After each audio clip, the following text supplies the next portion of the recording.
Hello everyone, welcome to our channel will education and updates. आज की इस video में हम सेल ऑर्गेनेली के बारे में डिस्कस करेंगे। जो हमारे सेल ऑर्गेनेली बचे हुए थे उनके बारे में 1 to 5 हम डिस्कस करेंगे। सबसे पहले हम बात करते हैं राइबोसोम। राइबोसोम क्या होता है?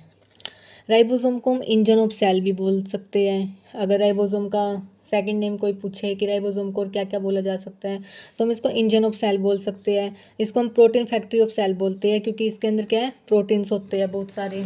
इसको हम प्रोटीन फैक्ट्री ऑफ सेल भी बोल सकते हैं। उसके बाद हम बात करें कि इसको हम और क्या बोल सकते हैं, राइबोन्यूक्लियो प्रोटीन पार्टिकल। ठीक है गाइस, इसको राइबोसोम को हम बहुत नामों से जानते हैं। एग्जाम में कैसे भी आ सकता है, engine of cell, protein factory of cell, ribonucleo protein particle. उसके बाद अगर हम इसके कंपोजिशन की बात करें कि राइबोसोम है वो किससे मिलकर बनता है, राइबोसोम प्रोटीन और आरएनए से मिलकर बनता है। ठीक है। और अगर हम बात करें कि इसकी डिस्कवरी की, राइबोसोम हु डिस्कवर्ड राइबोसोम, कि राइबोसोम की डिस्कवरी किसने की थी? राइबोसोम की डिस्कवरी पैलेट नाम के एक साइंटिस्ट थे, उन्होंने की थी। और अगर ये पूछा जाए कि कब की थी, 1955 के अंदर। ठीक है, पैलेडे नाम के साइंटिस्ट थे, उन्होंने राइबोसोम की डिस्कवरी की थी।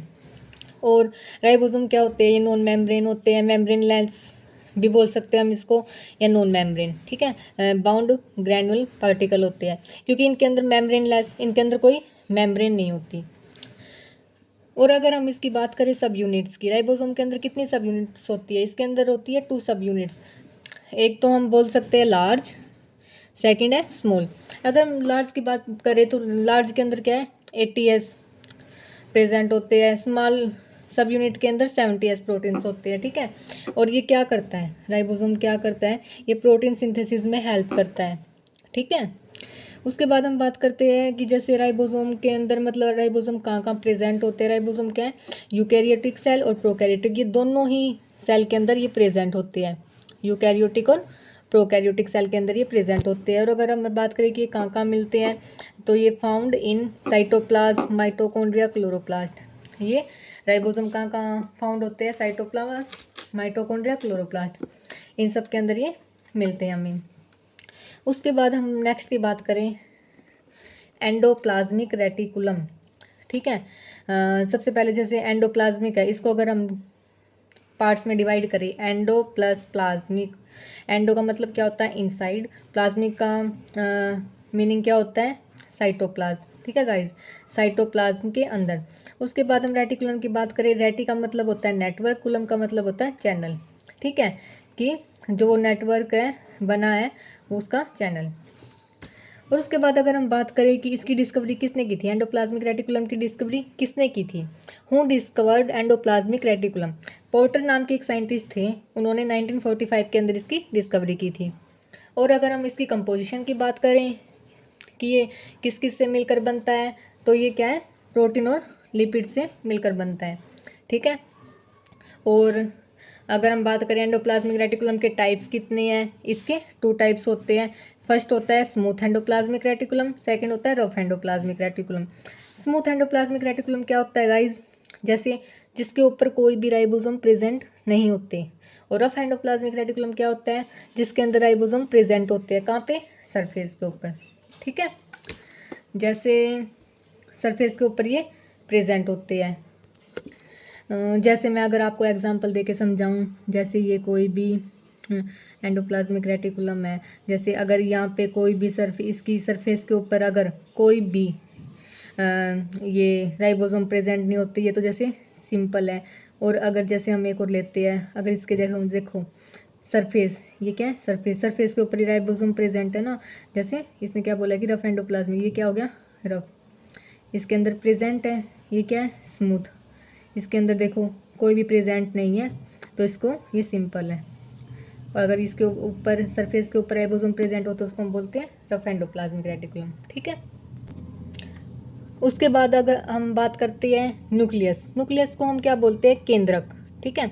और अगर न्यूक्लियस की बात करें कि न्यूक्लियस को और हम किस नाम से जानते हैं, न्यूक्लियस को हम कंट्रोलर ऑफ सेल भी बोल सकते हैं, क्योंकि ये न्यूक्लियस क्या करता है, जो सेल होता है उस सेल को पूरे को कंट्रोल करता है। ये डायरेक्टर ऑफ सेल भी बोल सकते हैं हम इसको, ये न्यूक्लियस है, यही डायरेक्शन देता है।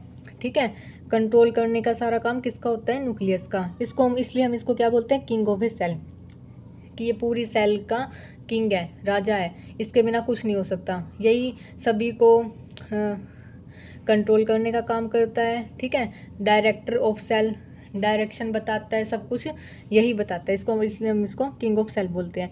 और अगर हम बात करें कि इसकी डिस्कवरी किसने की थी, हु डिस्कवर्ड न्यूक्लियस, तो रॉबर्ट ब्राउन नाम के एक साइंटिस्ट थे जिन्होंने इसकी डिस्कवरी की थी 1831 के अंदर। और ये अगर हम बात करें कि कौन सी सेल के अंदर फाउंड मिलती है, तो ये यूकैरियोटिक सेल के अंदर मिलती है हमें, ठीक है। और इसका मेन कार्य क्या है? वही है, इसका मेन कार्य कि कमांड देना, निर्देश देना कि क्या काम करना है, पूरी बॉडी को कंट्रोल भी यही करता है। तो इसका मेन कार्य यही होता है कि कमांड, निर्देश देना कि ये काम ऐसे होगा, ठीक है गाइस। उसके बाद हम बात करते हैं क्रोमैटिन। नेक्स्ट क्या है? क्रोमैटिन। क्रोमैटिन क्या होता है? क्रोमैटिन एक थ्रेड लाइक स्ट्रक्चर होता है, ठीक है। और अगर हम बात करें इसकी डिस्कवरी किसने की थी, फ्लेमिंग नाम के एक साइंटिस्ट थे जिन्होंने इसकी डिस्कवरी की थी। और अगर हम इसकी कंपोजिशन की बात करें तो कंपोजिशन इसकी जैसे डीएनए, आरएनए, हिस्टोन और नॉन हिस्टोन प्रोटीन से मिलकर ये बना है, क्या? क्रोमैटिन, ठीक है। और ये अगर बात करें हम हिस्टोन प्रोटीन कौन से होते हैं, हिस्टोन प्रोटीन वो होते हैं जिसके जैसे a particular type of protein, histone क्या होता है? एक प्रकार का मतलब प्रोटीन होता है, ठीक है। और अगर हम बात करें कि क्रोमैटिन के टाइप्स कितने होते हैं, क्रोमैटिन के 2 टाइप होते हैं। फर्स्ट तो क्या है? हेट्रोक्रोमैटिन रीजन, सेकंड हम बोलते हैं यूक्रोमैटिन रीजन, ठीक है। हेट्रोक्रोमैटिन रीजन क्या होता है? ये डार्क होता है, यूक्रोमैटिन लाइट होता है, ये कॉम्पैक्टली पैक्ड होता है, ये लूजली पैक्ड होता है। इसको हम जेनेटिकली इनएक्टिव बोलते हैं, ये जेनेटिकली एक्टिव होता है। ये तो इनएक्टिव होते हैं, ठीक है, और ये क्या है? एक्टिव होते हैं। उसके बाद हम बात करते हैं लास्ट ऑर्गेनेली है सेल मेम्ब्रेन, ठीक है। सेल मेम्ब्रेन को हम किस नाम से बोलते हैं? Plasma membrane. सेल मेम्ब्रेन को हम प्लाज्मा मेम्ब्रेन के नाम से भी जानते हैं। और इसकी जो आउटर मोस्ट कवरिंग होती है एनिमल सेल में, इसकी जो एनिमल सेल होता है ना, उसमें उसकी आउटर मोस्ट कवरिंग होती है सेल मेम्ब्रेन की। और इसको हम सेमी परमिएबल मेम्ब्रेन भी बोलते हैं, ठीक है। सेमी परमिएबल क्या होता है? सेमी परमिएबल वो होता है जैसे हम एग्जांपल लें कि जैसे कोई भी गार्ड है, कोई भी गार्ड बाहर खड़ा है तो वो हर किसी को अंदर आने नहीं देगा, ठीक है।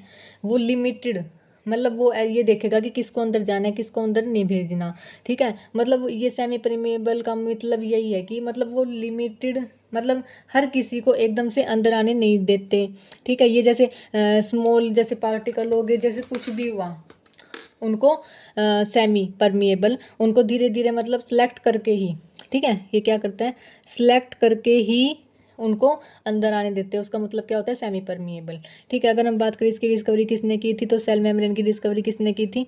नेगली और क्रैमल नाम के साइंटिस्ट थे जिन्होंने इसकी डिस्कवरी की थी, ठीक है गाइज। आज की वीडियो में हम इतना ही करेंगे, हमारी सेल ऑर्गेनेली कंप्लीट हो गई है। नेक्स्ट वीडियो में हम नेक्स्ट टॉपिक को लेके आएंगे, ठीक है। Thank you.